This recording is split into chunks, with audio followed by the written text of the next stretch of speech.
Mukama yebazibwe bantu ba Katonda balungi mbabuuzaako mu linnya lya Mukama waffe Yesu Kristo n'okwebaza Mukama waffe otusobozesa okugabanako ekigambo kya Katonda ku kiseera kino era nga tusaba ne Mwoyo Mutukuvu atukulembere nga tugabana ekigambo kya Katonda. Olwaleero waliwo omwami omu eyambuuzizza ekibuuzo. Yambuuzizza naye osabira mu kkanisa ki era omazeemu bbanga ki? Era omwami ono n'ambuuza omaze bbanga ki nga oli mulokole era ng'oli mukristaayo? Ekirala n'ambuuza watandika ddi okubuulira ekigambo kya Katonda? Era omwami ono n'aŋŋamba muwe ku magezi oba mubuulire nze ekitono kye mmanyi ku ngeri gy'ayinza okumanya ekkanisa entuufu gy'ayinza okusabiramu, kubanga awulira nti waliyo n'ekkanisa ezitali ku bwa Katonda, ezitali ku musingi gwa Katonda, ezitali ku musingi gwa Mwoyo Mutukuvu. Omwami ono bwe nti bwe namuzeemu namugambye nti nze ekitono nnyo kye ngenda omubuulirako kye mmanyi ku kkanisa, ekyo nze kye mmanyi. Ekisooka namugambye nti nze bwe nalokoka nali ntambula nga nva ku ssomero neesanga awantu awali crusade dda nga ndinga mu P7 awo wayiseewo ku bbanga neesanga awali crusade nga babuulira enjiri nenyimirira kumpi awo nempuliriza olwo olunaku nempitawo nayitangawo ennaku eziwera naye lumu nenyimirira nendwawo kati ku olwo ngenda okuwulira babuuza baani abaagala okujja okulokoka. Mutima gwange nange nempulira nga omutima guŋŋamba genda olokoke totya, genda oweeyo obulamu bwe eri Yesu Kristo. Ku olwo nengenda nempaayo obulamu bwange eri Yesu Kristo era ne batwatuza obulokozi. Naye ngenze ekimu ku kyampaliriza y'engeri enkolagana n'okwagala abo abaali babuulira enjiri kwe nalaba bayina. Nalaba babuuza buli muntu kwegamba bamubuuza bulungi nga bayina essanyu nga kwegamba tuli bapya naye ng'olaba nti ne baba tebakumanyi akwaniriza n'essanyu, akubuuzaako akwaniriza ng'omuntu akumanyi. Ekintu ekyo nze kyansanyusa nnyo nze ekyo kyasinga okuntwaliriza ne ŋŋamba abantu bano baliko ekyenjawulo. Bwe nakkiriza Yesu Kristo ne ntandika ogendanga mu kkanisa eyatuli okumpi nga ŋŋendangayo ku Sande nensaba, nga ŋŋendayo ku Sande nensaba, ne tuyimba ne tusinza bwe tutyo. Kati bwe nagenda ku ssomero eyo ate era nayo nensangayo abasaba nembeeranga wamu nabo nga babuulira enjiri nga ntambula nabo, nange netandika okubaako ebitonotono byenjiga mbuulira enjiri nga mba abantu mujje eri Yesu Kristo mulokoke. Era ku ssomero nakozesanga nnyo, nina akagero kange ke nali neekolera akagero kange nga mbagamba nti abaana nabagambanga nti nga bw'olaba woyinza okulaba enkoko naye nga zirina ekikyamu kye zikola, naye nga w'oyogera mu lulimi ng'omuntu tezisobola kuwulira, naye nga singa naawe obeera nkoko n'ozibeeramu osobola okwogera nazo. Kugamba ekyo ekyokulabirako kye nabawanga ne mbagamba kati ne Mukama Katonda waffe singa yabeera mu ggulu n'ayogera mu ddoboozi lye eriringa okubwatuka kw'eggulu, eriringa okuwuuma kw'amayanja oba okw'ennyanja oba kugamba okw'omugga, twalibadde tetutegeera bulungi ddoboozi lye. Ne mbagamba naye yajja mu kifaananyi eky'omuntu asobole okubeera mu bantu atunnyonnyole era tumulabireko. Kugamba ekyokulabirako kye nawanga abaana be twali tusoma nabo ng'era mbuulira enjiri bwe ntyo. Era omwami ne mugamba nti weewo nabuuliranga enjiri naye nali simanyanga Yesu Kristo era nga sifunanga nkolagana eya nnamaddala era nga simanyi nti waliyo ne kye bayita okubeera n'enkolagana ne Yesu Kristo.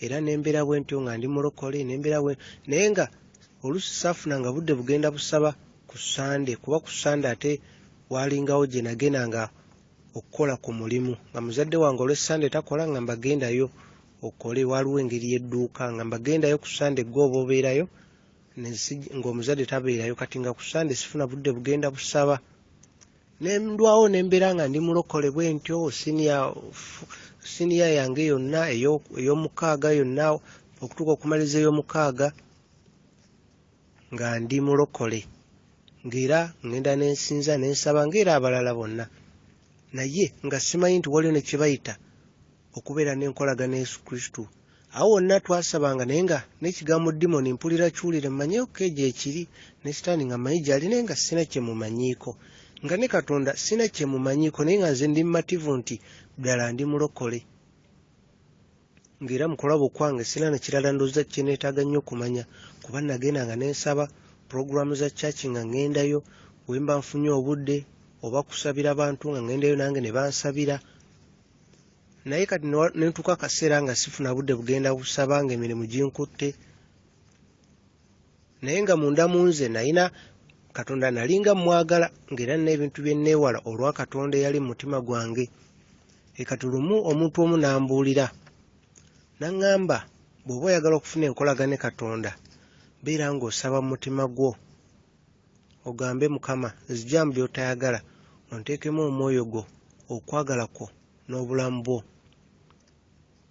kwegamba kale ye teyakiŋŋamba nga kirambulukufu bwe ntyo nze nakirambulula oluvannyuma naye ye yaŋŋamba kwegamba ye yaŋŋamba gamba Mukama nzigyamu by'otayagala onteekemu by'oyagala ye okusinga yaŋŋamba bwe kityo naye oluvannyuma nze nakyetegereza ne ŋŋamba nina kugamba nti nzigyamu by'otayagala onteekemu omwoyo gwo okwagala kwo n'obulamu bwo kati we nagenda nga nsaba ekintu ekyo mpola kuba sayina nnyo byakukola ne mbeera nga nsaba nga nawe nkiwandiise ekyo kyekyandeetera ate okukonekitinga ne Katonda we nakonekitinga Katonda ate ensi n'entandika giraba bulala nnyo n'entandika okitegeera nti ekimu ku bintu bye tulina okumanya bwe butuukirivu n'okwenenya tulina okutambulira mu butuukirivu tulina n'okwenenya bwe tuba ddala twagala okugenda mu ggulu ate we nazuula enkolagana ne Katonda olwo linakitegeera nti Katonda mwoyo ate Katonda abamusinza mu mwoyo ne mu mazima nentandika okulaba ebintu mu ngeri etali ya bulijjo nga kye nnali nsuubira mazima si bwe kiri nze okusooka nga sinnamanya Katonda nga mmanyi Katonda abeera mu kkanisa ngera tugenda mu kkanisa ne tusaba abantu ne mpulira nga boogera mu nnimi rabba shaka babba nga boogera ebintu awo naye nga nange sibimanyi naye nange oluusi ngezaako bakoppa nsobole okujja mu bantu oba oluusi aninanye naye bw'ayogera naye nga simanyi makulu ge bitegeeza naye nga nange bwe njogera mmanya nange ndi omu kwabo aboogera ennimi naye nga kibitegeeza mutuufu sikimanyi naye nga kwegana nagenderawo mu guruupu naye nga ekiseera ekyo singa ojja n'ombuuza olwaleero singa ofa n'ogenda mu ggulu n'agenda mu muliro oba onaagenda mu geyeena nga singa ombuuza ekibuuzo ekyo mbeeramu okutya okw'amaanyi naye bwe nazuula Katonda ne nzuula ekkanisa kye ki era kwolwo lwe nakizuula nti kyanjawulo okumanya Katonda n'okubeera nga oli mulokola asaba nga tomisinga pulogulaamu za kyaki era kyanjawulo okumanya Katonda n'okumanya ebyawandiikibwa kyanjawulo n'okubeera oga nti oli mulokole oli mukristaayo n'okumanya Katonda ate kyanjawulo okubeera omukristaayo alina amaanyi ga Katonda n'omukristaayo wa bulijjo ebyo nabizuula ate kati ntegedde Katonda ne mmanya nti kitegeeza luli nali weewaawo nga ndi mulokole oba mukristaayo naye nga nali sizuulanga akakubo kagenda mu ggulu akakubo akoogerwako mu Bayibuli akakubo akatono akagenda mu ggulu kati bwe natandika okuzuula Katonda ne nkizuula nti Katonda ali wamu na buli muntu era Katonda ayagala twongere okubeera n'enkolagana naye ng'omuntu ne ntandika okumanya amaanyi ga Katonda bwe gabeerawo bino byonna nabadde mbibuulira omwami ono nga njagala omulaga ekifaananyi nsobole okujja omunnyonnyola obulungi kyambuuzizza natandika ntya okubuulira enjiri oba era n'ekirala nambuuza na connectinga ntya ne Katonda era nambuuza kkanisa ategeera atya kkanisa entuufu ey'okgendamu era okuva ku olwo enjiri gye nali mbuulira yayawukana n'eri kati okusinga nga mbuulira njiri y'abantu kubeera mu butuukirivu nange kennyini ate tubetambulire mu kwenenya. Era we nazuula Katonda ne nkizuula nti waliwo kye bayita ensi ey'omwoyo, spiritual world, eri invisible ku bantu aba bulijjo, naye ng'abantu ba Sitaani bagiraba, n'abalina enkolagana ne Katonda nabo bagiraba. Era ne nkizuula nti mulimu olutalo olw'amaanyi olugenda mu maaso, olutalo olwo lwa myoyo, balwanira myoyo. Obwakabaka bw'ekizikiza bwa Sitaani bwagala myoyo, gitwala mu muliro. Obwakabaka bw'ekitangaala obwa Yesu Kristo nabwo bwagala myoyo. Era lwe nkizuula nti Yesu Kristo yajja tulokola tugende mu ggulu tuleme kgenda mu muliro. Naye nga luli nali mulokole, naye nga buli kimu ndaba bintu bya bulijjo era bye batubuulira nga siraba nnyo njawulo. Naye we namala okufuna connection ne Katonda, kati lwe ntegeera nti ekitegeeza Sitaani gy'aliwa ddala, ekitegeeza demoni gye ziriza ddala, ekitegeeza abalogo balogera ddala abantu ne bafa. Ne luli nali mbiwulira bulizi nga sibiteekako nnyo na mutima. Naye we nafuna connection ne Katonda, kati ebintu ne ntandika biraba bulala nnyo. Ekisooka ekyanneewuunyisa bwe nasomako ne mu Bayibuli mu kitabo ky'Acts, ebikola by'abatume, chapter 17 verse 24, nga Katonda agamba nti Katonda tabeera mu nnyumba oba mu yeekaalu zizimbibwa na mikono, wabula Katonda iffe kennyini, ffe yeekaalu ya Katonda, ffe nnyumba ya Katonda. Buli muntu gwe nnyumba ya Katonda, nze nnyumba ya Katonda. Buli muntu Katonda atuula mu mitima gyaffe, atuula mu mutima gwe. Naye nga weewaawo Katonda yatugamba tugende mu maaso n'empisa ey'okusinkana ne tusabira wamu empisa. Era we nazuula enkolagana ne Katonda naye tuzuula nti ffe mu nsi kye tuyita ekkanisa ziba nkola za nsi, ziba kwegamba nteekateeka za muntu nsi. Ne wabaawo ekibiina ne bakituuma erinnya ne bakikolera amateeka ge bakijja okugoberera. Kwegamba nga ekkanisa katugezeewo giyita erinnya lino, obaako amateeka g'oteekawo, buli kkanisa eyeeyita erinnya eryo erina okugoberera ekyo. Kati nga kubanga ngenda okwetegereza nga eddiini nga zonna zikkiriza mu Yesu Kristo nga zisukka ne mu 5000 eziri mu nsi, zisukka mu 5000. Okusooka nze gye nali mbeera nga mmanyi waliwo ffe abalokole, amannya ag'enjawulo ag'ekkanisa, amannya ag'enjawulo.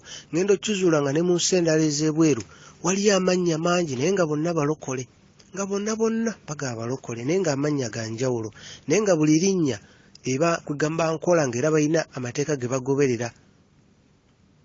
Ng'era okutuuma kkanisa erinnya eryo n'okufuna olukusa okuva ku abo abaatandikawo erinnya eryo. Naye ngenda okkizuula nti ekkanisa n'enkola yaayo kyava dda. Kati ate ngenda okusoma mu bikola by'abatume chapter y'e17 yonna. Ngenda okusoma omutume Pawulo ddala mu ssuula ey'okuna n'ey'okusatu.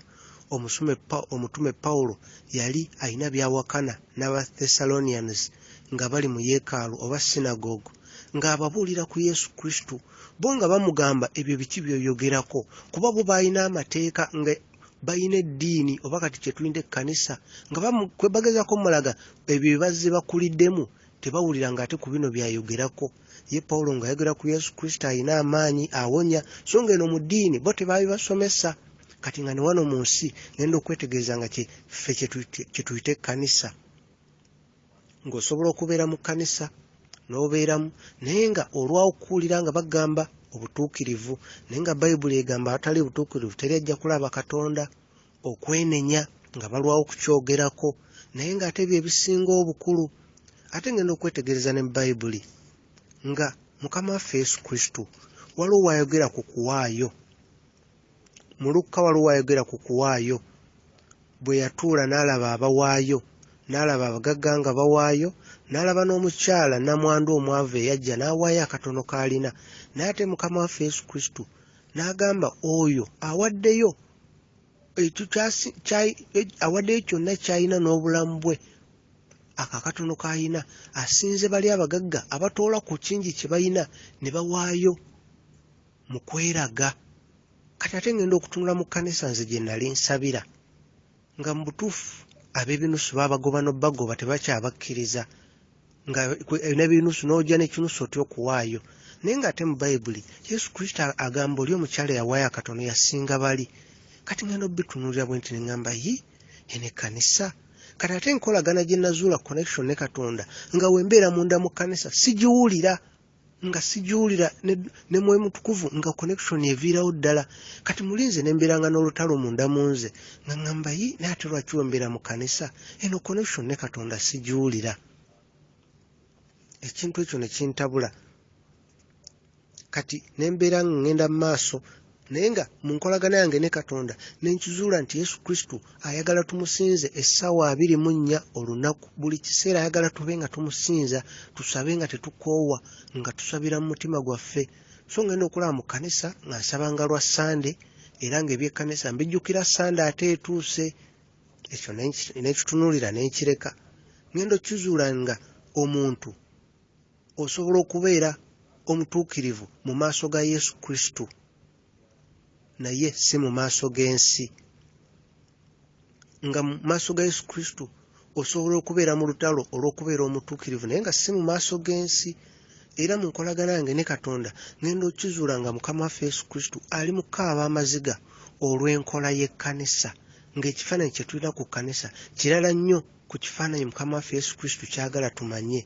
Nga Mukama waffe Yesu Kristo yagala tumanye nti ffe kkanisa era ali munda mu ffe. Wabula ng'ate ngenda okwetegereza nga nze kyenkola nfaayo nnyo kwata pulogulaamu za kkanisa buli ssaawa n'embaayo, ng'ekyo si kibi naye ng'ate enjiri gye bambuulira sitentwala mu ggulu. Bambuulira nange kyenjagala okuwulira era ekinsanyusa, naye ng'ate si kkanisa zonna nze wabula nze eyo gye nali nsabira. Kati ate oyinza okuba nga ggwe gy'osabira tebakola ng'abali, wabula nze nkubuulira eyo gye nali nsabira. Kuba ate wayinza okubaayo omulala eyo nga naawe gy'osabira oba olusinga w'onaawulira bye njogera nga weetaaga oba okyuse, oba nga gy'osabira ate nga b'obuulira ekigambo kya Katonda ekikutwala mu ggulu eky'obutuukirivu n'okwenenya, ng'ate weetaaga oyite ne mikwano gyo nabo bajje musabe mwenna. Kati nze obumanyirivu bwange mu kkanisa njogera ku eyo nze gye nali nsabiramu. Nagenda okulaba nga ate enkola gye bayina balinga ate abagenderera okubeera oba n'abantu abangi nga n'enjiri ate mpulira nga ate ndabanga ate ey'okusaba ssente.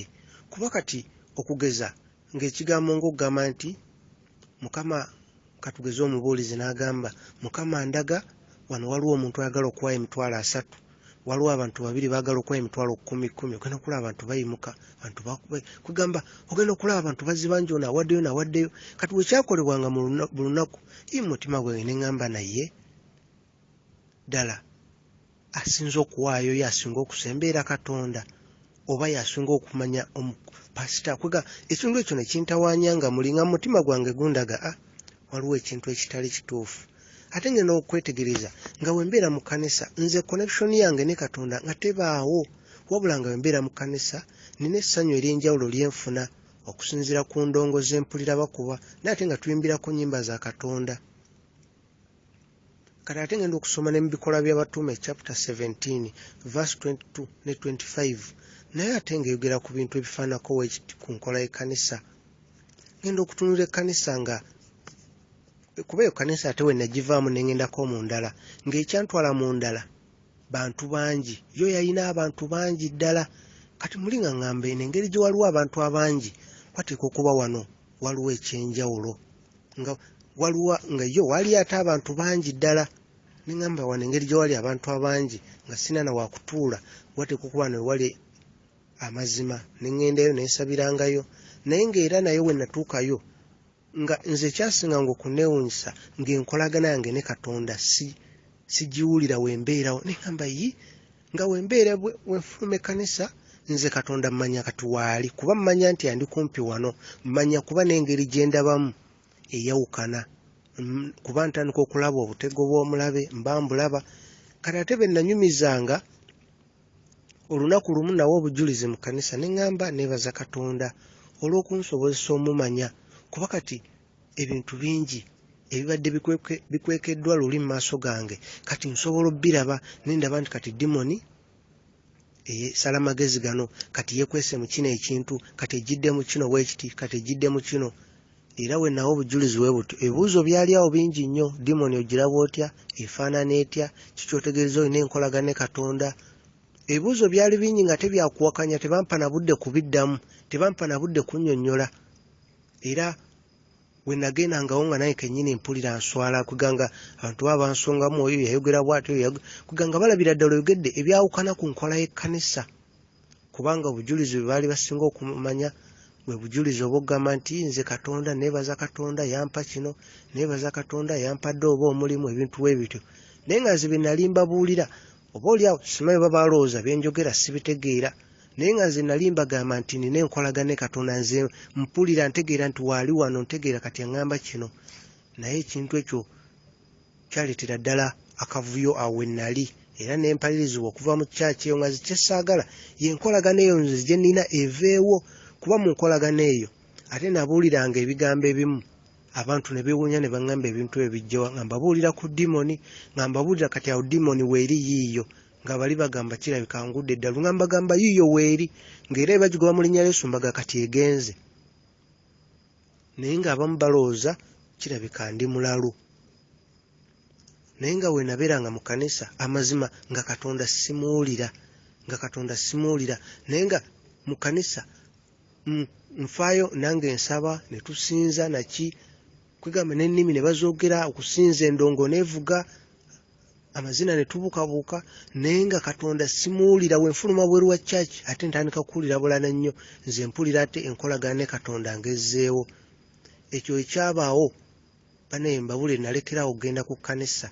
Bwe nalekeraawo ate enkolagana ne Katonda ne yeeyongera nnyo, ne ntandika okumanya ebintu eby'enjawulo, ne ntandika okumanya ebintu bingi kati ate nga nze lwe ngenze nesinkana abe tusaba nabo ate nga mbabuulira ebikwata ku bamalayika nga baŋŋamba nedda, kati ate biki byoyogera, nga baŋŋamba biki byoyogera ebyo, enjiri gyawe ate gy'otandise okubuulira abantu. Ne ntandika okubuulira nga nti okwogera nabo bennyini ne banneewala nga balaba nga nze oba ayingiddemu oba ebintu eby'ebizimuzimu. Naye nga ate nze enkolagana ne Katonda gye nnina, nga Katonda annumiriza ekintu kimu, kutambulira mu butuukirivu, okwenenya, okwagalana, ng'ate Katonda annumiriza nina okusinza mu mwoyo ne mu mazima, ate nga Katonda ayagala mmusinza ne wemba neebase, nga ankubiriza kusaba mu mutima buli kiseera. Ate Katonda n'ansobozesa okulaba ennyiriri eziwerako mu Bayibuli, ddala Ebikolwa by'Abatume chapter 17, nga ndaga enkola ya kkanisa bwe yali ewakanyizibwa. Ate ngenda okusoma mu Bayibuli nga ndaba wagamba nti Mwoyo Mutukuvu ajja tusomesa buli kimu. Kati ngenda okwetegereza bulungi enkola y'ekkanisa nga lw'essuubi lye batuwa, ng'ate obutuukirivu n'okwenenya nga mazima bikwekeddwa. Nze nkubuulira nze bye nali ndaba, nkubuulira obumanyirivu bwange. Oyinza okuba gwawuliriza ate obumanyirivu bwo ate bulala, naye nze nkubuulira obwange. Nga mu kkanisa mutuufu bye bambuulira oba nze byempulira babuulira, nange ebyo byenjagala ate okuwulira ebinzizaamu amaanyi, nga bambuulira n'engeri gye nsobola okugaggawala, engeri gye nsobola okubeera obulungi, ng'era bambuulira n'okweyisa obulungi, naye tebaayogera ku butuukirivu. Ekyo sijjukira kiwulira. Nze gye nasabira obutuukirivu, okunga nti tambulira mu butuukirivu era okwenenya, ekyo nali sikiwulira. Era nga nali ndwawo n'okuwulira nga oba bagamba tulondewo oba tusale okugenda mu kakubo akatono akakagenda mu ggulu. Ngenda okulaba ng'okusinga ekkanisa gye nkoma okugendayo mba nyongera kutegeera nteekateeka za kkanisa. Luno olunaku tulina puroguramu ki, luli olunaku waliwo puroguramu ki, luno olunaku puroguramu ki, ng'omwaka guggwako n'omulala, nga okusinga ekyo kye mmanyi. Naye ng'ate wembeera n'enkolagana ne Katonda, buli lunaku mpulira nga nina kye neeyongeddeko, mpulira Katonda alina ekipya kyandaga, ekipya tekyenjiza ate kye nali sikimanyi. Ate mu nkolagana yange ne Katonda nagenda okiraba nga ate Katonda ayagala nnyo kwegamba tuggyeyo oba tuleme kusirikira ekyo ekibi kye tulaba kigenda mu maaso. Era awo ne nsalawo nsigale ewaka. Era mu kusigala ewaka naye nga nze enkolagana yange ne Katonda egenda mu maaso, nga nsomera ddala Bayibuli, nga Bayibuli nga nsomamu, nfuba nnyo gisoma. era mu Bible nenzula ebintu bingi. Waliwo kye nalaba mu Revelations chapter 2 verse 9 nga Mukama ayogerako kanisa ekintu ate kwegamba ningamba nja kuddamu nkyetegereze. Ate n'ekirala bwe nsoma Bible netegereza ngenda okulaba nti Abafalisaayo, the Pharisees, be baali bakulira kye tuyinza okuyita yeekaalu oba ekkanisa, ate bennyini be bakomerera Mukama waffe Yesu Kristo. Ate ngenda okusoma Bible Yokaana chapter 4 verse 24. Katonda, Bible egamba Katonda mwoyo. Ate ngenda okulaba Bible egamba Katonda abo abamusinza ayagala abamusinza mu mwoyo ne mu mazima. Nembeera nga mbirowoozaako nenga kakati nsigale nga ngenda mu kkanisa naye nga mbeera mu kkanisa nze Katonda enkolaga gye nnina evaawo ne siba nayo nenga kati olwo ngende maaso n'okugenda mu kkanisa. Kati ekintu ekyo ate saagenda nnyo kibuulirako nnyo bantu kuba ate nga kijja ate kuwulikika bubi nga kale nze ndaba kiyinza obutawulika bulungi naye nga ge mazima. Naye nga nze mu nkolagana yange ne Katonda nga Katonda nze kyendaba yeetaga musinza buli lunaku era kyayagala essaawa 24 tubeere nga twebase nga bwemanyiza okusaba mu mutima otuuka ekiseera n'oba osirise owulira munda mu ggwe ekintu nga kigenda mu maaso n'okusaba kubanga oba wamanyiira naye ng'okuŋŋaana wamu si kibi. Okuŋŋaana wamu ne tusaba si kibi kuba mu Hebrews chapter 10 verse 25 Mukama agamba tugende maaso n'enkola ey'okusinkananga wamu ne tusaba. Naye kye tutasobola kulaba kye batukweka ekkanisa eba n'enkola yaayo era oluusi n'erinnya ly'ekkanisa liba gye lirina gye liva nga erinnya eryo gye liva abaalitandikawo balina enkola yaabwe era ng'ekkanisa okuba n'erinnya eryo eba egoberera enkola eri. Naye ng'enkola eri w'ogyetegereza muganda wange munna eba tekutwala mu ggulu wabula eba enkola eyateekebwawo okutambuza enteekateeka z'ekkanisa eri ebigendererwa by'abali abakola erinnya ly'ekkanisa eyo. Si zonna naye ng'ezisinga. Naye ng'enkola eyo ate okusinga etuleetera okutunuulira omuntu ne tutatunuulira Katonda. Omuntu ne tubeera ekiseera nga ebbanga lye tumala mu kkanisa kati nga nze gye nali nsabira eyo nagenda okulanga ebbanga lenja okumalawo ngenda kwongera kuyiga konsati ze tukola kkanisa ebyemizannyo empaka z'ebyemizannyo zaalingayo oluusi nga tukola n'emirimu gy'ogendako ne tulima ekkubo ku kyalo naye nga ddala bintu birungi maaso ga Katonda. Bintu birungi maaso ga Katonda ebyo byonna tebina buzibu. Naye nga nze kinneewuunyisa mu nkolagana yange ne Katonda ndaba nti Katonda ayagala nnyo mmanye ku bikwata ku lutalo oluli mu nsi ey'omwoyo obwakabaka obw'ekizikiza n'obwakabaka obw'ekitangaala olutalo olwo olw'emyoyo. Sitaani ayagala myoyo kugitwala mu geyeena. Yesu Kristo ayagala kulokola myoyo naye nga tesikyulira kweboogera ku lutalo olwo oluli mu nsi ey'omwoyo spiritual world, spiritual battle nga siwulire bakyogerako kwegamba neŋŋamba kati ate nga nze eno mu connection yange ne Katonda ndaba Katonda ayagala nnyo mmanye nti nina okubeera nga nsaba mutima kuba omulabe gyali sitaani tatudde.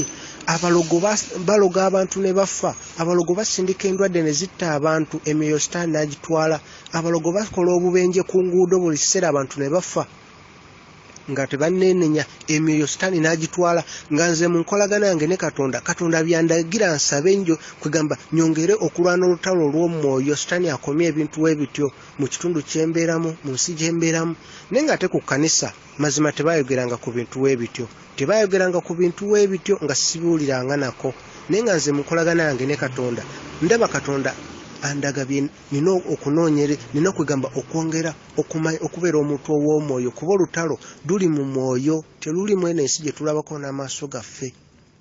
Kati nembeerangaawo era ebiseera nga mbeera nzekka nga ndaba ebintu bino ate bwe ntandika okwogera kkanisa bajja kulaba nga ate nze oba atayagala kkanisa naye ngenda okizuula nga Katonda tayagala mbeere kitundu ku kkanisa nga nze bwe nali ngimanyi nga Katonda ayagala mbeere n'enkolagana nze naye kuba Katonda mwoyo naye ayagala nange mbeere omuntu ow'omwoyo. Ate ngenda okusoma ne Bayibuli nawo nga mutuufu watulaga ffe tuli bantu ba mwoyo. kati kitegeeza nze kanisa gye nagendangamu eyo yali enkyamu naye ate gwawuliriza oyinza okuba gy'ogendamu ntuufu naye nga oyinza okwetaaga okuddamu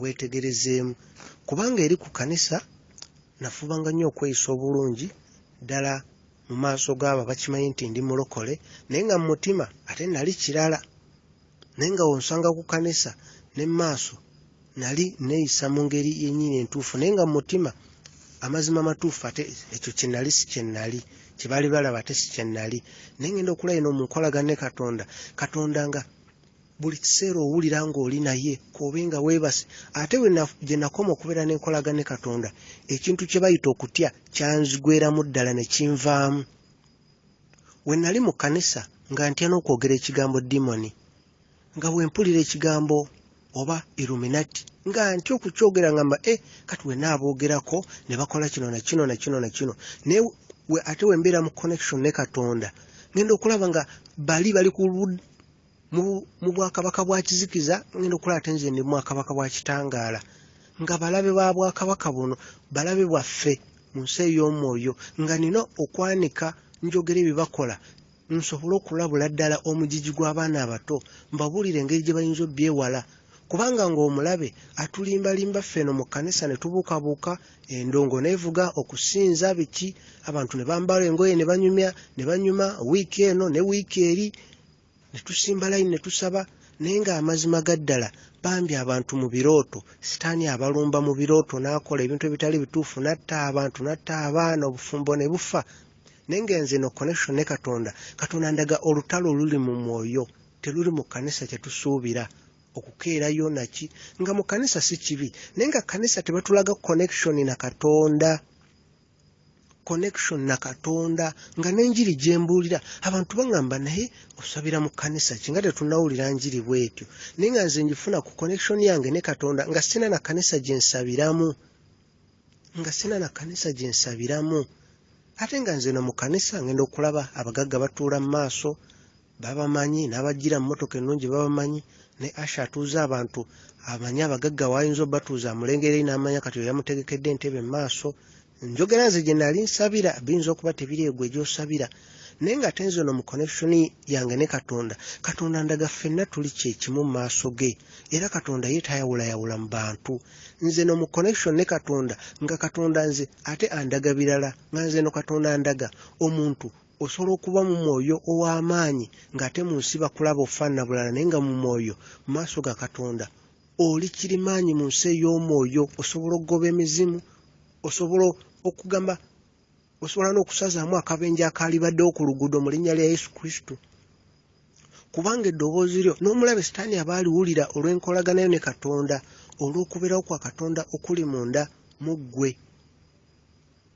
ngenda okulaba mazima obubonero obukodyo sitaani bwe yali akozesa okutwala ddala abaana abato mu masomero sitaani asindise ba agenti be mu masomero bayigiriza abaana emize emikyamu bayingiriza abaana mu bibiina eby'Illuminati ne Ambition Mission ng'ate no mu kanisa tebabyogerako naye nga nze ndaba mu nsi ey'omwoyo olutalo sitaani alubunyizza buli wamu abaana batadde mu bintu ebitali bituufu abaana bafuna ebirooto bye batasobola kubuulirako muntu yenna kuba teri abisuubira ng'abaana bali mu lutalo basirise ne mu singa oyimirira nga singa oyita abaana nga 10 ab'essomero nobagaba naye mwali muliddeko ebiina weebiti mwali abaana bayinza okuwanika emikono ne bakubuulira bye bayitamu ne weewoonya abaana baabawa bakola endagaano n'abazadde baabwe tebakimanyi batya n'okubyogera abaana abalala bafunamu ne ssente nga nze no mu connection yange ne katonda naga olutalo oluli mu mwoyo lw'amaanyi kanisa ate batubuulira bintu bye twagala kuwulira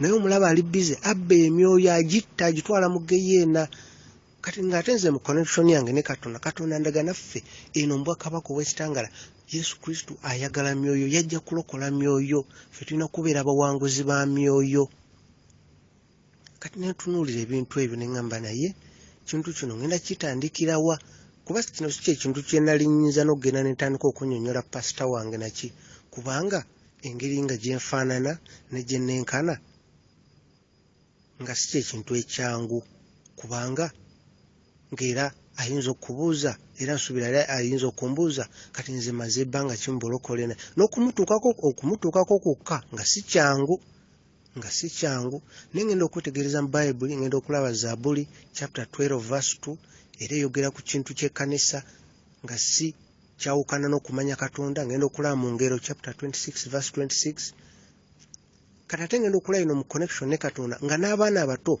balina okumanyira ddala Katonda we n'enkolagana, tebalina kulimbibwa kati okutandika n'abaana abato myaka 12 13 basobola okumanyira ddala Katonda ne baba n'enkolagana ne basabira n'abantu ne bawona ne bagoba ne demoni. So nga nze nalaba eno ku kanisa ate baawulibwa ne batuuka eri ne batuulibwa eri bokka mu nursery school ne bayimba nnyimba, naye nga nze no connection ne Katonda ndaga nti abo bennyini abaana ate bangu bakutegeera Katonda nga bakyali bato spiritually ne bagoba n'emizimu ne bakola ki ne bategeerera ddala Katonda ne bamanya ku bwakabaka bw'omu ggulu ne bamanya ku bamalayika ne bamanya n'ekituufu ekiri mu nsi kireme bagwako bugwi, bamanye Katonda waffe wa ddala ate Katonda mwoyo era bamanye n'ekyo ekyogerako mu bikola by'abatume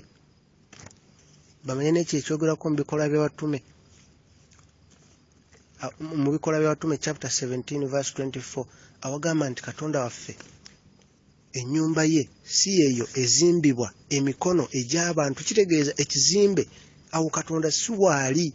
Katonda wabanga ali mu mutima gwa pasita abuulira olwo Katonda aba waali, naye pasita abuulira omutima gw'embanga Katonda taliimu, kitegeeza ate mubaamu kirala kuba awatali kizikiza tewabaawo, kuba awatali kitangala tewabaawo kizikiza. Kati nze n'omuseeyo omwoyo ng'ate nze ekyo kyendaba ate nga nze connection yange ne Katonda ndaba nti Yesu Kristo ayagala amanye buli omu, ate nga nze eno ndaba nti buli muntu agenda ku miitinga Katonda ye nga yekka, buli muntu appointment agirina okkiriza oba tokkiriza. Olunaku lumu ogenda kumira mu maaso ga Katonda nga bw'omu era okufa kugenda gwa bugwi nga omanyi okufa kugwa bugwi, buli omu ku ssaawa ye yesanga emaaso ga Katonda. Kati nga waba teyalina nkolagana ng'amanyi kkanisa kola lwalitegeera amazima, yamanya Katonda oba yamanya kkanisa, yamanya Katonda oba yamanya byawandiikibwa, yamanya Katonda oba yamanya pasita we oba yamanya puroguramu za kkanisa. Naye nga ekyo oba mu maaso wekka ne Katonda nga bye wakola bye bikweyimirira, ebitabo nga bibikkulwa. Naye nga nze ndaba mu connection ne Katonda Yesu Kristo ayagala ye kennyini asomese buli omu buli kintu, kubanga buli muntu alina okuyitibwa okw'enjawulo ku muntu omulala yenna. Buli muntu alina okuyitibwa okw'enjawulo era alina obuvunaanyizibwa obw'enjawulo mu maaso ga Katonda. Naye ng'olina okusooka n'ozuula enkolagana ne Katonda, ng'era okuzuula enkolagana igwe kennyini kusaba n'ogamba Mukama nzija mu by'otayagala onteekemu omwoyo gwo, okwagala kwo n'obulamu bwo. Mukama ajja koma okuteekamu omwoyo gwe, okwagala kwe n'obulamu bwe, otandika okufuuka ng'omuntu ow'omu ggulu. Olwo otandika okuwulira ebyo by'osaanidde okuwulira mu nsi ey'omwoyo era otandika okulaba ebyo Sitaani byabadde atukwese, otandika obbiraba. Era oluusi we njogera ekintu wekityo waliwo abagamba naye kati biki by'otegeeza by'olaba. Ekyokulabirako we nteekako TV neŋŋamba ndabe TV, nze ndaba obubonero bwa Sitaani buyitirivu ku TV era we ngiteekako njijjako bujja, kuba buli we ndaba kabonero ka Sitaani. Sitaani yalamba buli kimu, naye oba tolina nkolagana Katonda munaye tosobola bulaba. Naye abali mu Sitaani nabo babulaba, bamanyi n'engeri Sitaani gy'abukosaamu okuyingira mu bwongo bw'abantu tuleme okutegeera Katonda. Obubonero bwa Sitaani buyitirivu, buli wamu, buli ku ssente, buli kugamba, era otegeera ddala nti Katonda, otegeera ddala nti Sitaani ajjudde mu nsi muno. Ogenda okulaba n'ennyimba abayimbi ze bayimba nga mutuufu bali mu kutendereza obwakabaka bwa Sitaani, naye nga kikusike kikwekeddwa. Katonda akuyamba buyambi n'akubikkulira n'omanya amazima, era nga bw'omanya amazima okwata ku mutwe n'ogaba bannaye kiki ekiri mu nsi, era kola olw'ozuula nti mazima ddala Bayibuli kyeyogerako nti akakubo akagenda mu ggulu kafunda, n'abo abakazuula batono. Ogenda okulaba nga ddala kituufu, naye Yesu Kristo ayagala abuulire enjiri ye kennyini, abuulire buli muntu kinnoomu. Ekkanisa teyina tukweka njiri ya kwenenya n'okutambulira mu butuukirivu. Kuba kati oli eyo awuliriza, oluusi sikumanyi, naawe tomumanyi, naye muganda wange, nze kyenjagala ogende mu ggulu. Okimanye nti obutuukirivu bwe tulina okutambuliramu, okwenenya bw'oba okoze ensobi weenenye, osobola okufuna enkolagana ne Katonda gw'ali eyawuliriza, osobola okufuna enkolagana igwe ne Katonda Yesu Kristo eyakutonda ayagala ofune enkolagana gwe naye. Tulina okubeera abeewombeefu ate tusinze Katonda mu mwoyo ne mazima, kubanga Katonda mwoyo. Ate n'oba osomye mu Bayibuli ojja kulaba abantu, buli muntu yagezanko okuwakanya enkola y'ekkanisa. Enkola y'ekkanisa njogera ku ekyo kye tuzaaliddwa ne tusangawo, kuba tuzaalibwa ne tutuumibwa amannya ne tusangawo enkola y'ekkanisa. Naye enkola y'ekkanisa ate nga eyawukana n'okumanya Katonda, naye nga buli lw'omanya Katonda ate enkola y'ekkanisa etandika okukulwanyisa. Kyova olaba ne Jeremiya 3:23 ekkanisa yawakanyanga Jeremiya 9:6 enkola y'ekkanisa yawakanyanga Jeremiya ng'amanyi Katonda, enkola y'ekkanisa nga bamanyi byawandiikibwa, nga bo bamanyi enkola yaabwe okuva edda nga bawakanya Jeremiya. Hosea 10:13 ne okubikkulira 2:7 olaba nti wonna nga bawakanya ng'enkola y'ekkanisa erwana n'abasajja ba Katonda. Naye nga buli muntu mu mutima gwo Mukama Yesu Kristo awaatudde. Omutima gwo y'ennyumba ya Katonda, omutima gwange awo Yesu Kristo waatudde. Omuntu wagamba nti awulidde eddoboozi lya Katonda. Katonda ayogera mu ngeri nnyingi, naye emu ku ngeri ekyasinze, Mukama ayogera mu mutima, akuyigiriza okuwulira n'omutima gwo. Era ne wobeera mu bantu bangi ng'abuulira ggwe, era ggwe wekka gwamutegeera era gwawulira. Naye nga mu byonna tulina kutandika ffe kennyini kunoonya Katonda. Olina okusooka okufuna ennyonta onoonye Katonda. Ekyo kirina okuba nga kiri mu ggwe. Oba emmalirivu ogambe nedda, nina okumanya Katonda. Bw'abanga ddala gy'ali ayogera, nina okumumanya. Bw'abanga ddala gy'ali Mukama Yesu Kristo asomesa, nina okumumanya. Ekyo kirina okusooka ne kibeera munda mu ggwe, kubanga amazima oluusi galuma. Kuba ddala oluusi omuntu oludde mu kkanisa naye n'owulira ebintu nga bino n'otulaawo n'ogamba nedda, ebintu bino biba bituufu? Kwegamba olaba ebbanga ly'omaze mu kkanisa n'ogamba naye kati ebbanga ly'emaze mu kkanisa ddala nga sina nkolagana ne Yesu Kristo. Naye ng'ebbanga ly'omaze mu kkanisa, singa omulogo ajja n'ayimirira ku mulyango ogwo n'akusongamu eddagala, oyinza okutya n'okankana bw'oti. Naye bw'oba olina enkolagana ne Katonda, nkukakasa muganda nga ali eyawuliriza, ne baleeta ebibiina byonna by'owulira Illuminati biki era nnyimirirawo, siyinza na kudduka, kuba nze kye mmanyi nkimanyi, enkolagana ngiina, nalaba nawulira, mpulira ndaba. Wali otya kubanga oba toyina kye wali olabe Katonda gwe boogerako, ate toyina kye wali owulidde, naye nkubuulira lw'oliraba lw'oliwulira n'ensi yonna ne weeryegaana, ojja gamba nedda, nze Katonda gwe njogerako mumanyi. Naye nga tubeera mu kkanisa tumanya nkola ya kkanisa si Katonda. Kye nkubuulira kyekyo muganda wange, nze nkubuulira okuva mu bumanyirivu.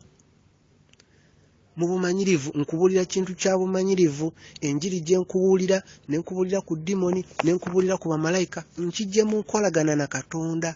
Sina nkolagana na nkola ya kkanisa. Sigamba nti nkola ya kkanisa nkyamu, kuba tukuze gye tulaba. Naye olw'ekisa kya Katonda, Katonda atuwa omukisa okumanya akakubo akatono ako akatutwala mu ggulu. Ekyokulabirako ekirungi, sooka otunule Stephen mu Bible. Stephen tunula mu Bikola by'Abatume chapter 6:9 okutuuka ku 12. Stephen yawakanya enkola ya kkanisa ng'ali munda mu yeekaalu ya Katonda, mu kizimbe gye tuyinza okuyita kkanisa. Ebikola by'Abatume chapter 6:9 okutuuka ku 12 ne batandika okukaayana. Stephen ng'abagamba Yesu Kristo waali mulamu, bo nga bamugamba enkola y'ekkanisa talina kuva ku nkola y'ekkanisa ey'edda.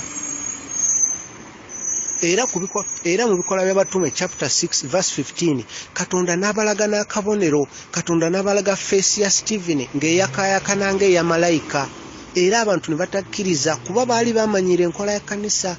Ebikola by'Abatume chapter 7 chapter yo 7 olunyiriro lwa 5 paka 5-9 abantu basalawo bakube Stephen amayinja kubanga nga Yesu gwayogerako ayogera ku Yesu omulamu akola ebyamagero ayogera kuganga abantu balabira ddala ebintu byayogera tebisoboka era bamukuba amayinja era mu bikola by'abatume chapter 8 verse 2 Stephen bamuziika ng'afudde naye abo bennyini ab'ekkanisa bebatta Stephen.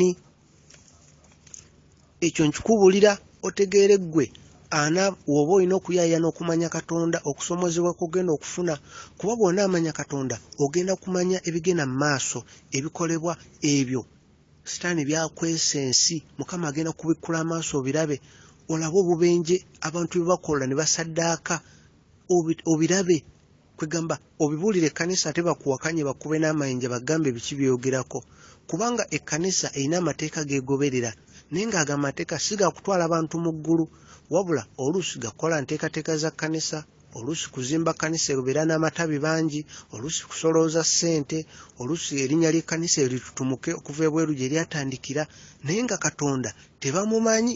Nze nkubuulira okusinziira ku bumanyirivu bwange kyova olaba mbabuulira embaga abannaye buli omu olina okumanya Katonda obe n'enkolagane Katonda. Omuntu wanajja n'akuloga noba n'akola ebidagaladagala ebyo ebibyalo by'abalogo nga tomanyi Katonda ogenda kankana ekkanisa tegenda kuyamba wabula mukwano gwo ajja kujja gamba omanyi gendako egindi naawe bakuyambe kubanga ekkanisa omanyi nkola ya kkanisa naye tonnamanya maanyi ga Katonda tonnamumanya naye woba omanyi Katonda abalogo bonna ne bagwayo ne bayimirira ku mulyango gojja kuseka na busesi ojja na kutambula butambuzi kuba Katonda gw'osinza omumanyi tebamwogerako bwogezi tebamukubulirako obuulizi wabula Katonda ajja kuba kubikudde amaaso go n'obako kyolaba n'obako kyowulira oba wanjawulo oba tokkiriza bukkiriza mu Katonda wabula oba omumanyi nga bwola mu Bayibuli Musa yali amanyi Katonda wabula Abayisirayiri abalala bo wabula abaana ba Isirayiri bo baalabanga ebyo Katonda byakolanga kuba mulabira ebyamagero Katonda byakolanga nga bamanya kati kino Katonda yamukikoze naye nga tebamumanyi tebawulira n'eddoboozi lye naye nga Musa amanyi Katonda kati kyentegeeza okuba ne connection ne Katonda ojja kuba Katonda akubuulira ggwe era ojja kuba kuno ku nsi ng'oli mumativu nti obufa ogenda mu ggulu ng'okimanyi 100 ku 100 kuba Katonda kyajja okusooka okulaga ajja kukulaga w'oyimiridde enkolagana yo ggwe naye ebibi byo naki otegere w'oyimiridde naye so nga obeera mu kkanisa tomanya oba wenfa ngenda mu ggulu naye wano omanya Katonda kyasooka okukulaga ekyo kyasookera ddala okukulagira ddala n'akulaga w'oyimiridde naye ekyo kyasooka okubikkulira kati ekyo omala okitereeza naye omutima gwo gubeera wamu okutya kuvaawo todamu na kutya muntu yenna kuba kati obutegedde Katonda yatonda ensi n'eggulu oba ogenda kutyani oli ne waayogera ne bwakola ki kuba omuntu oyo abaayogera ye aba akutunuulira ng'alaba omubiri naye ggwe ng'olaba soul ng'olaba spiriti ye kwegamba ng'omulaba okusinga ne kyasuubira nga omutunulira bw'oti obanga gwe bayisizaamu ekyuma n'olaba buli kimu naye kati ye ng'ayogera naye ggwe nga tamanyi kikyolaba Katonda kyakubikkulidde amaaso kwegamba oba muntu mulala nnyo oba wanjawulo nnyo naye ekyo Yesu Kristo kyayagaliza buli muntu abeere buli muntu Katonda ayagala buli muntu amusinze mu mwoyo ne mu mazima abeere n'enkolagana naye atambulire mu butuukirivu n'okwenenya bw'omanya Katonda olina ebintu by'ojja okwogera abantu bakukyawe okugeza olulala nayogerako ne ng'aba naye ddala bannyinaze ng'oyagala kumanya Katonda weewale bino ebiviiri bye bagula ne bateeka mu mutwe ebiviiri ebyo by'olaba munna ebikolebwa Sitaani era mu nsi ey'omwoyo buuza omuntu n'obuuza wawulira omuntu eyali oba ali mu Illuminati oba biki nga yalokoka n'avaayo ojja omuyite ku mpola omugambe naye ddala ebintu bino biteeka ku mutwe wamma bya Sitaani ajja kubulira mu nsi ey'omwoyo gwe ekyo ky'oteeka ku mutwe ekiviri ky'olaba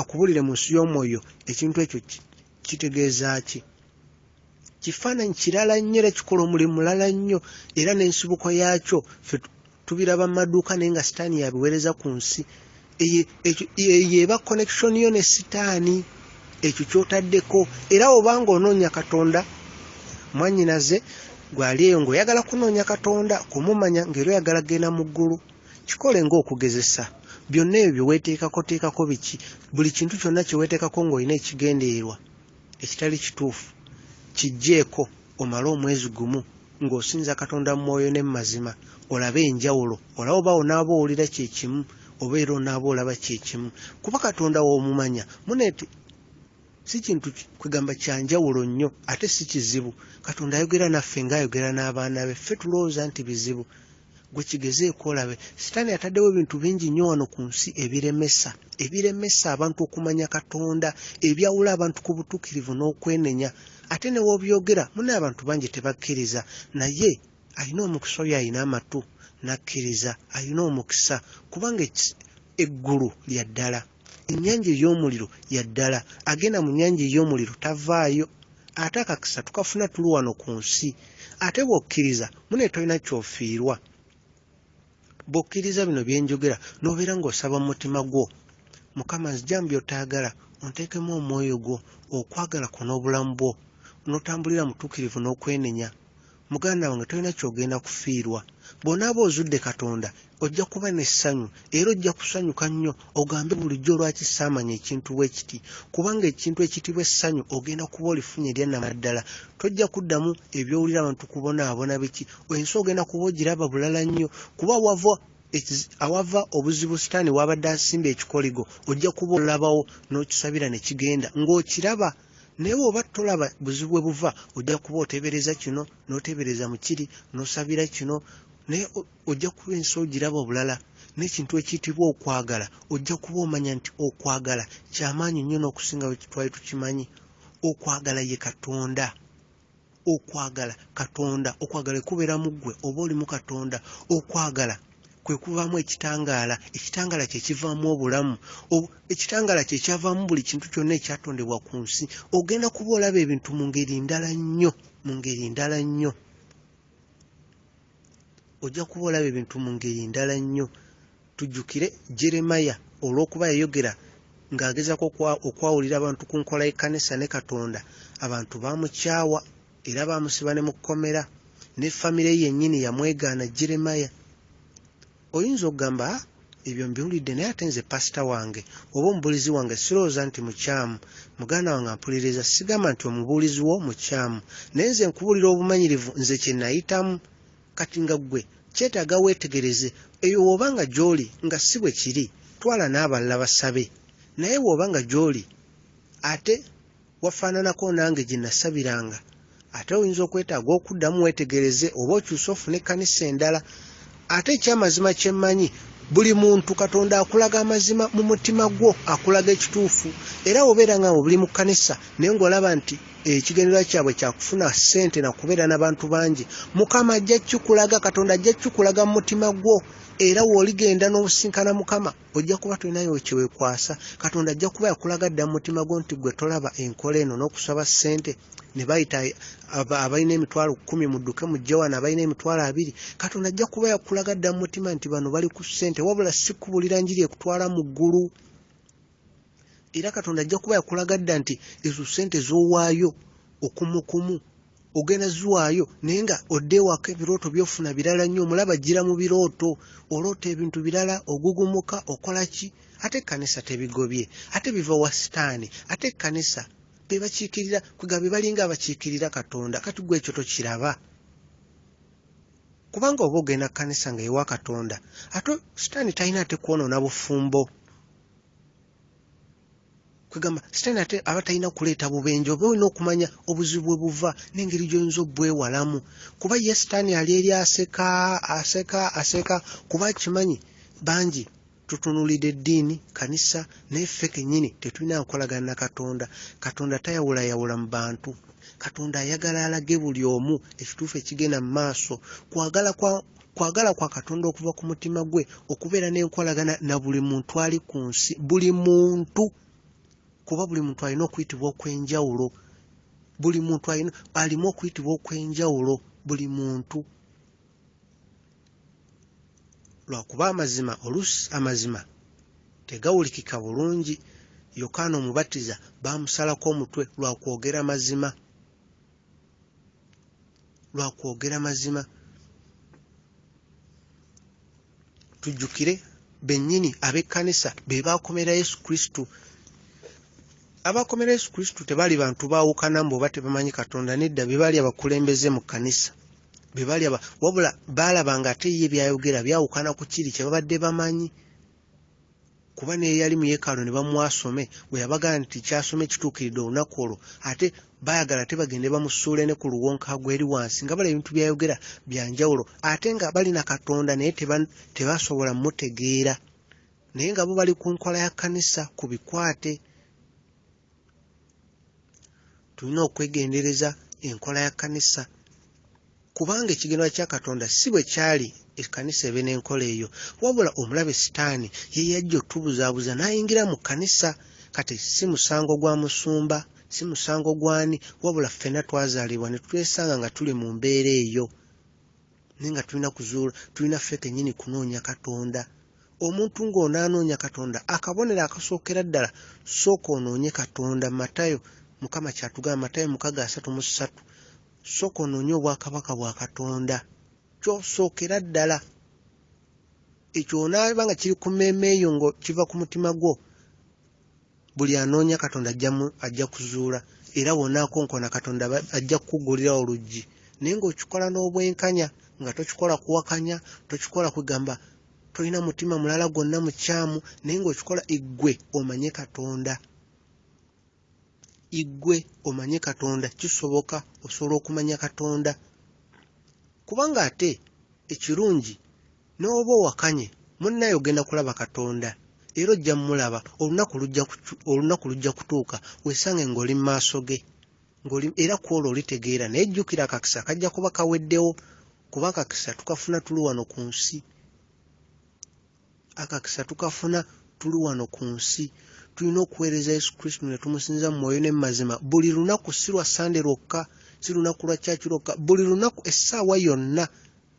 Yesu Kristo omwetaaga essaawa yonna, mwetaaga essaawa yonna, mu ssanyu, mu biseera nga ndi mulwadde, mwetaaga. Si kutuuka ku kintu oba kinkange ngambe Yesu nina buli kiseera okubeera nga mu mutima gwange nsaba nga sikoowa, mu mutima gwange nga nsaba nga sikoowa. Kyova olaba ye Sitaani ali eri asanyuka, kuba abantu bagamba bamanyi Katonda, naye Sitaani gwayagala gwaloga n'afa, obufumbo bwayagala bwatta, obubenje abukola nga bwayagala Sitaani. Era baba Sitaani basanyufu nnyo gye bali, kubanga bakimanyi nti ffeeno balina kye batadde mu maaso kye tutalaba.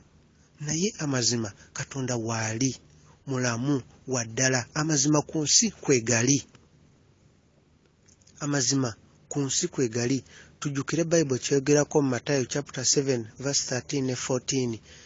Bayibuli etugamba tuyingire mu mulyango ogwo omutono, abaguzuula batono, ate ne gubaguzuula abo abagoberera nabo batono.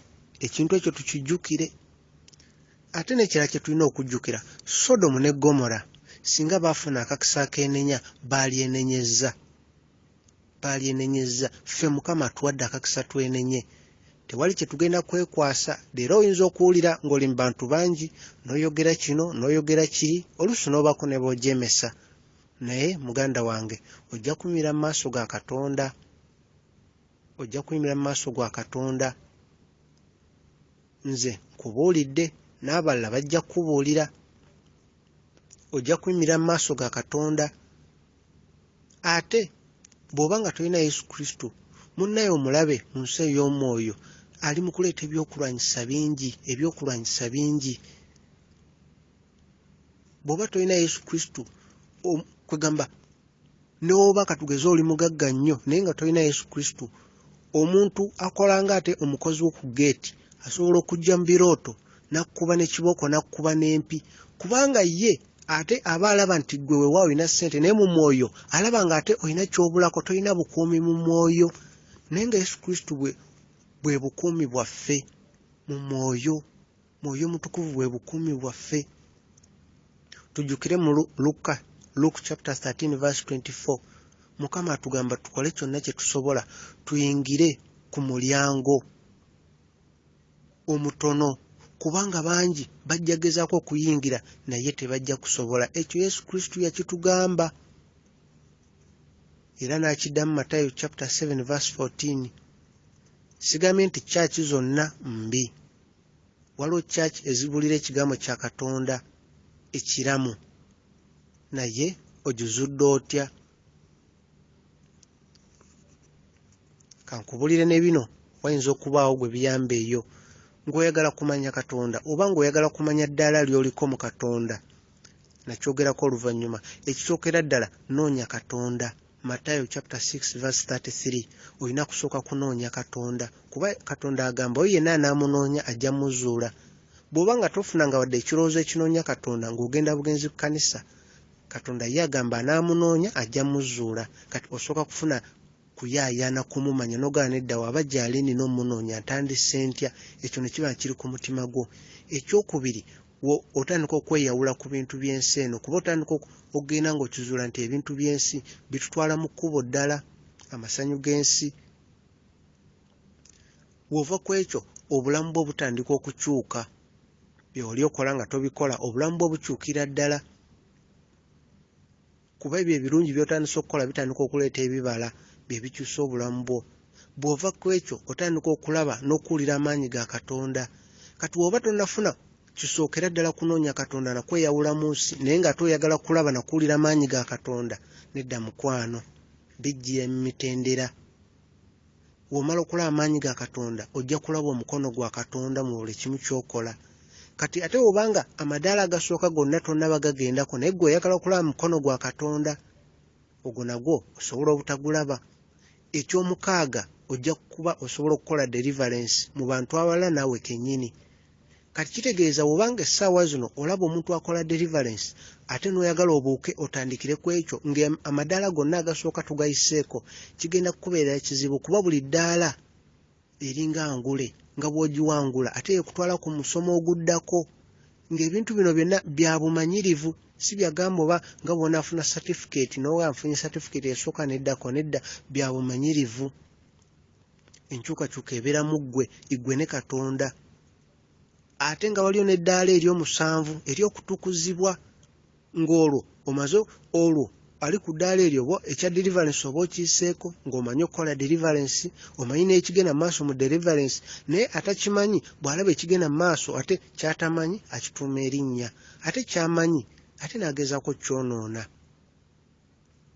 So nga waliwo n'eddaala erya waggulu ery'ekisa, ne wabayo n'eddaala erisembayo waggulu ery'okutambulira mu bwakabaka bwa Katonda ng'oli wano ku nsi, ery'okutambula n'eggulu nga liggule mu maaso go, gwe nga otunula waggulu eggulu liggule. Naye ng'ate weegera ebintu ng'ebyo essaawa zino abantu balabira ddala nga bw'oba toliko kyamu ku bwongo era olabika ogenda oba kugwa bugwiddalu kuba balabira ddala nga kyoyogera kyawukanira ddala n'ebyo abantu abaludde mu ddiini kugamba n'ebyo ebyawandiikibwa ebiteeketeeke mu kanisa ng'ebimu kuga ebintu ebyo tebabyogerako. Naye ng'ate gyebiri era bw'onoonya Katonda bya bumanyirivu, ojja kulaba dimoni, ojja kutegeera abagenda mu nnyanja bye bakola. Tewali kijja kuba nga kikweke mu maaso go kuba mu Bayibuli Katonda agamba ebyo byonna ebikweke bigenda kuleetebwa mu musana era bijja kumanyika. Era ne mu Zabbuli Mukama atugamba ebyamabi ajja biteresa abantu era ajja beesiga nabyo. Tujjukire mu Revelations chapter 3 verse 20. Yesu Kristo agamba ali ku mulyango akonkona, oyo yenna anaamuggulirawo ajja kuyingira. Ebigambo bino okubiwulira Mukama ali konkona ku mutima gwo. Sigamba nti oba kwegamba bino byonna bikuletemu omwoyo ogugamba nedda Katonda aba gy'ali kamunoonye, kantandika omunoonya. Kati ye w'omunoonya ye agenda kwereeta gy'oli naye ng'olina okusalawo omunoonye. Nga wola abantu basalawo ne banoonya sitaani, bwe kibeera mu mitima gyabwe sitaani naye abasemberera. Katonda wa ddala, eggulu lya ddala, omuliro, ennyanja ey'omuliro ya ddala. Okusalawo kukwo, okusalawo kwaffe nga tuli wano ku nsi. Nyinza okuba sikumanyi nga tomumanyi naye nzikiriza ebintu bino byonna gy'oli w'onaanoonya Katonda mune Katonda ajja kukolera ekkubo omutegeere, osobole okufuna, osobole okugenda mu ako kwegamba akaguudo akatono akanaakutwala mu ggulu, akakubo akatono akakutwala mu ggulu. Mukama bakuume.